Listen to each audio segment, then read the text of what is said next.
Hi, I'm Dan Hernandez, and I'd like to welcome you to this week's episode of Sport Fishing. Well, today we're up in the beautiful June Lake area at a really wonderful resort. It's our first time up here. It's called the Double Eagle Resort, and fishing next to me is Dave. He's your full-time guide up here? Full-time fly fishing guide. And Dave's going to take us through the motions of the beginning of fly fishing, and then later on the show he's going to take us to one of their special ponds where we're going to try to get a big Alpers. So stay tuned for this week's exciting episode of Sport Fishing.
This week's episode of Sport Fishing is brought to you by Food Saver, by Lowry's, the difference is delicious, by Spiderline, by Vessel Assist. Be safe on the water. Be a member of Vessel Assist. Well, welcome back.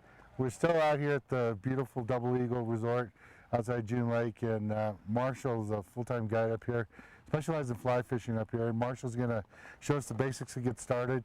And where do we start, Marshall? Well, we usually start with learning basic line control, Okay. and right now I'm going to teach you how to do that, and then ultimately land a straight line cast. Okay. And line control is going to come from your rod tip. We're going to use it nice and relaxed, and you find out this is going to be really easy when we're done. Now the gear that we're using is pretty basic fly fishing gear? It's a 9-foot long sage rod. Okay. It's Is it boron, graphite? It's made of graphite. Graphite number 2, which is a little more flexible depending on the number of the graphite. But this one's nice and easy, nice and limber. And the reel you got on there? The reel is a Lamson reel. It's got a drag setting, and inside the reel we have floating fly line today. Okay.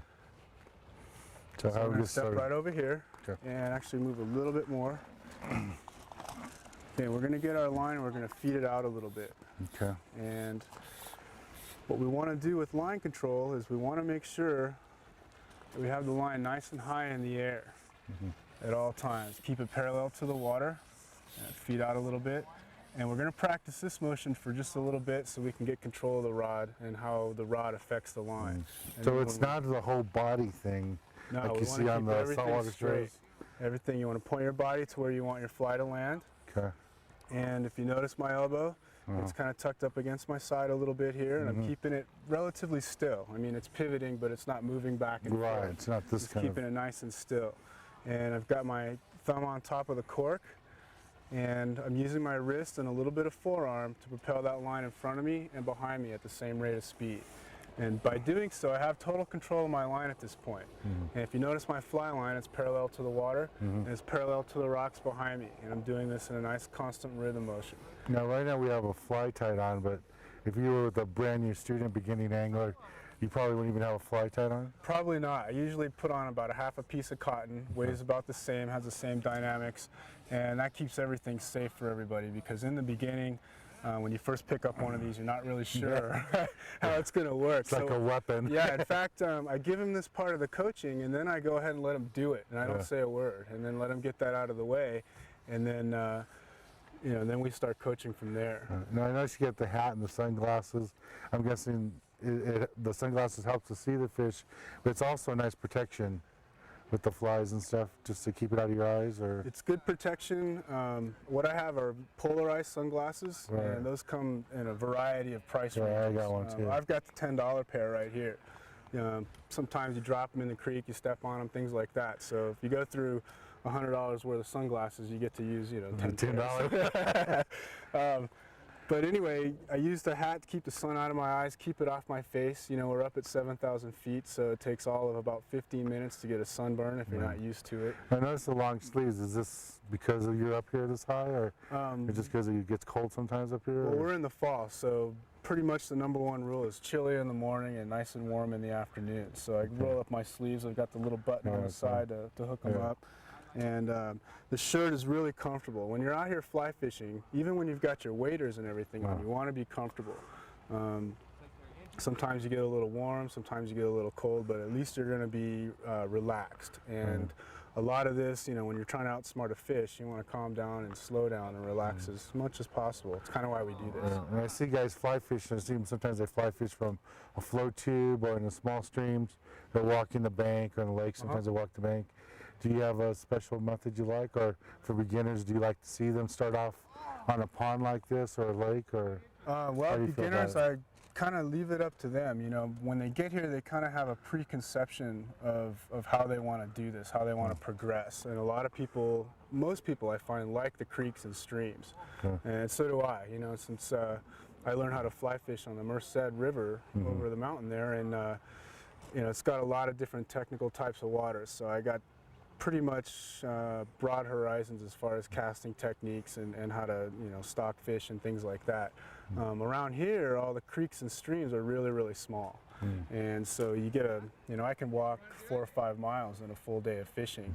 You know, you hit the holes and you hit the types of water and you just keep on moving, and then you come back and work your way back. So it's a lot like saltwater fishing, where you're always reading the water, read the conditions, you know, find the fish in a pocket or find them in a certain condition, water temperature and all that. And after the basic casting lesson, you know, I tell you to go home and practice, get yourself an outfit and start working with it. And when you come back, I teach you the novice package. And the novice package is, now you've learned how to cast, let's teach you how to fish. And I talk a lot about fish and bugs. You know, 95% of what trout eat are insects. So it's a lot about reading the hatches. You need to read the hatches. You got to find out what kind of bugs are in the water, when and where. One thing I like about fly fishing, my friends that fly fish a lot always tell me, you can't go really early in the morning because you have to wait for the hatch to happen. Yeah, in fact, there's 50, 60 different conditions have to be perfect for a bug hatch to go off. And what we mean by hatch is it's the metamorphosis between stages of life. And it's going to happen all over the place. And when those conditions are right, it happens by the thousands, and that's when the fish start feeding more actively. And it's going off all over the pond or the creek or whatever, and they're looking for that. In the years I've been up here in the high Sierras, I've noticed lots of times you won't see a rising fish all day long, and then right before sunset or something, last hour of daylight, they're all coming up, You start seeing more, and then you actually see big bugs sometimes on the water.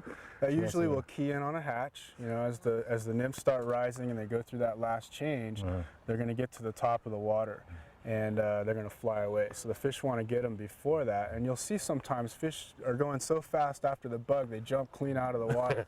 Looks like they're having a great old time, but and they are. But when their excitement level's that high, you'll start seeing rises all over the surface, and that's the good time to get a floating fly on. Well, I'm ready to try this. I'm by no means an expert fly fishing. So we're going to give this rod to you. And you're going to practice what I showed you about. Let me demonstrate one more time. Get that line nice and high in the air, nice and easy. And when you're ready, you want to put that line right down there, nice and easy and straight in the water. And whenever your fly's in the water, you want to have this finger right here hooked over the fly line. So right now we're not talking about fishing. We're talking about casting. I'm going to stand on your left. All right. And you also keep the line away from you? Keep the line a little bit away from you. That's it. A little bit faster of a rhythm. And there you go. You've got your line nice and parallel to the water. Good.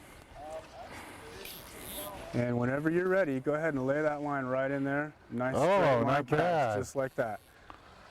And you know, with the dry fly, you want to leave it out there for a little bit. Let them get a look at that hackle and those wings sticking out. And usually about 1.5 minutes to 2 full minutes. You want to leave it out there for a while when you're fishing still waters like this. And by still waters, I mean ponds and lakes. With the creek, it's a little different. You have moving water, so you have to cast a lot more often. So actually for dry fly, the moving water and little ripple in the water is a better condition? Yes and no. There's a little more difficulty in keeping your fly what we call drag free. Well, you know, I'm so tempted to get my whole body in it. But I'm saying you just lock the elbow in there and just... That's it. Beautiful cast right there. Nice and straight, nice and delicate. Yeah, it's really not a lot of effort to it at all. Oh, look at that monster coming after it. He's looking at it. Oh, he turned his head. There's a big one in there, about 6 pounds. Now he turned back. Another one. Now with an atmosphere like this, what we're kind of doing is called sight fishing, Yeah. where we can see what we're trying to catch here. In later lessons, when I teach you how to read water and things like that, if you're fishing the water correctly, you'll get fish. If they're there. There goes a fish right there. Good. Nice hook. Oh! Nice line control. In fact, I think you just got another bite. Good deal. Yeah, Okay, now you want to keep your rod nice and high. Okay. Let that absorb the shock. Keep the finger over the line and play the fish towards you. And you don't worry about the line. You just let the line go to the floor. Let the line go nice and straight like that. Now if the fish decides to take off across the lake, you want to relax that finger and give him some line. And I'm going to pull this net over here. Yeah, he's trying to run now.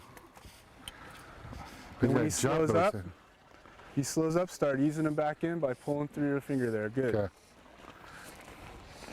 And you want to guide him right over to this net. We'll get him in the net nice and easy. It just shows you how many fish are in this pond. Even when we're just trying to learn how to cast, we're hooking them.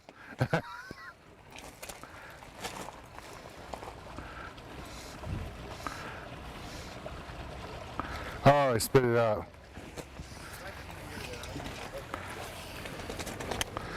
And that's part of just having a barbless fly, though, huh? That's the beauty of barbless hooks. It's easier on the fish and it's easier on yourself. Actually, you know, when you get them on for more than a minute or so, that counts. Okay. Well, you know, we're not even in the fishing mode really yet.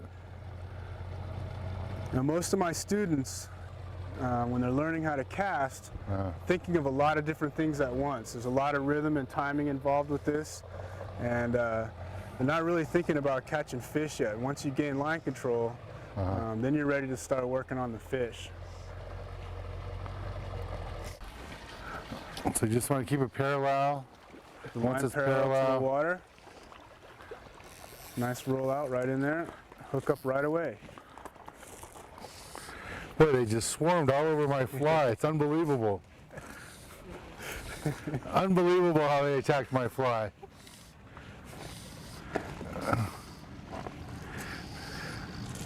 Okay. He's not too rambunctious yet. He's a little bit upset. I think I've caught this one before. There we go. Nice job. Thanks, Dave.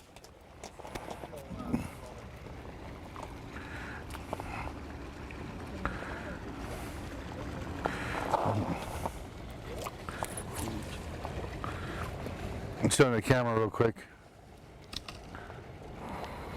Oops. There he goes. Now, we want to keep him in the water as much as possible. Yeah. And then we want to just kind of let him ease himself right out in there.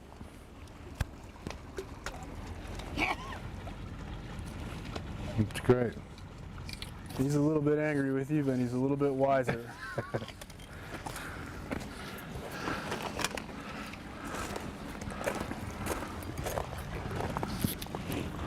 All right, good job.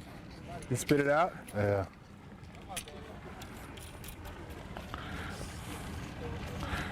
Okay, I'm gonna get one more here, and then I'll be ready for my fishing lesson.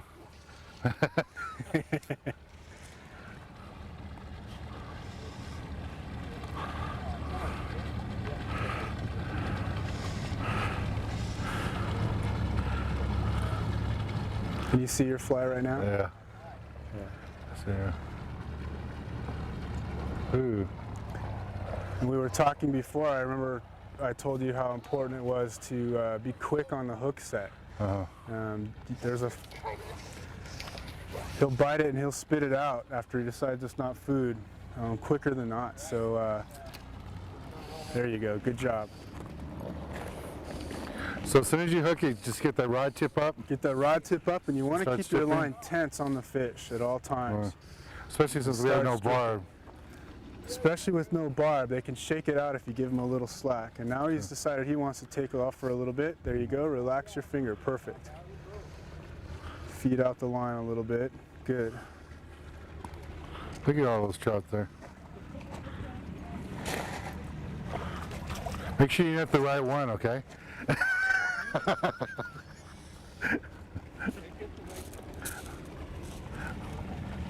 it now, it's going to get harder next.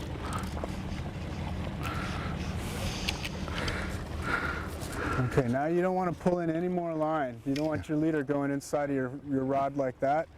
Okay. That'll put a little too much tension on it, and he could break it at any second. This one's a little bit more of a fighter than last time. Yeah.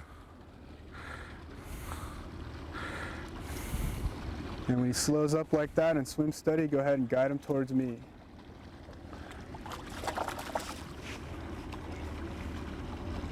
I see what you mean about just letting that finger just loosen up a little bit.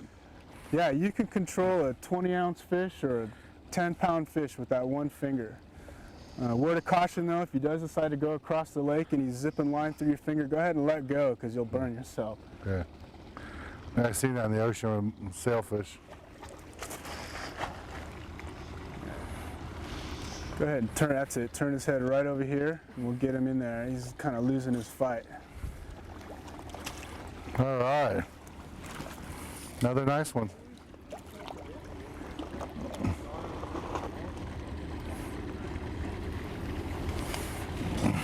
Okay.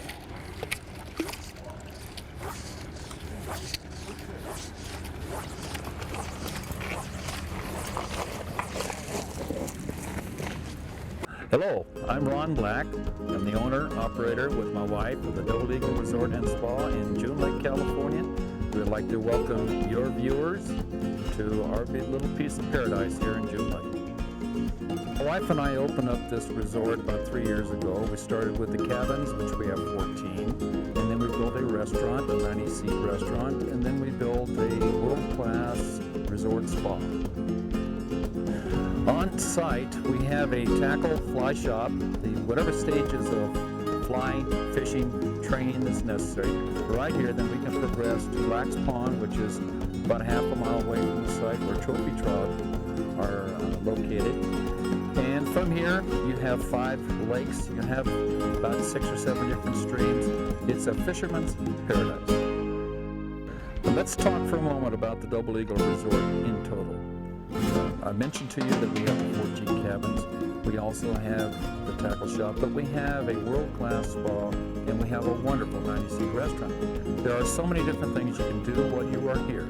If your husband's out fishing, you, the wife, you, the kids can come in and use the spa, go swimming in our Olympic-sized swimming pool, use the jacuzzis, the weight room, all comes with your occupancy here at the Double Eagle Resort.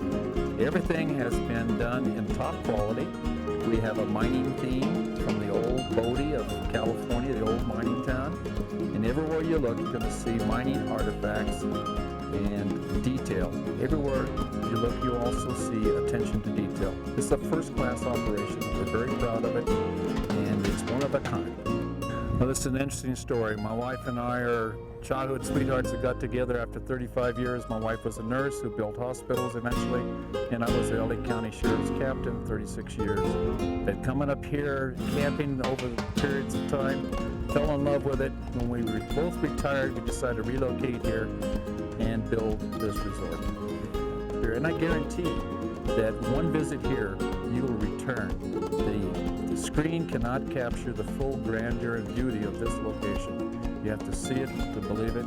And our guests, when they're leaving, are booking the same time next year, and we are filling up rapidly. So please contact us if you're interested, if you think this fits your needs. And I believe it's a perfect location for you, the fisherman, and for you, the wife that likes to fish too. Maybe you'd like to be pampered. Maybe you'd like to be treated to first-class service. Well, one's fishing or both of you are fishing, but come up and visit us. You'll be glad that you did.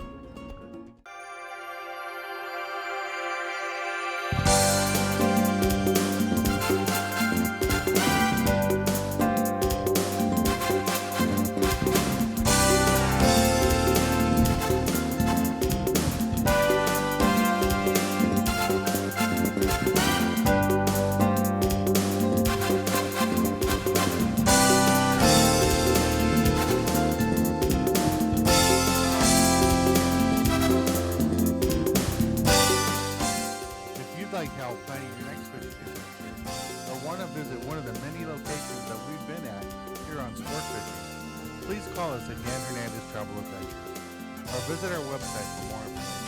If you'd like to order a copy of today's exciting episode of Sport Fishing, please send $15 plus $4 shipping and handling to P.O. Box 90, Montebello, California, 90640, or visit our website for more details.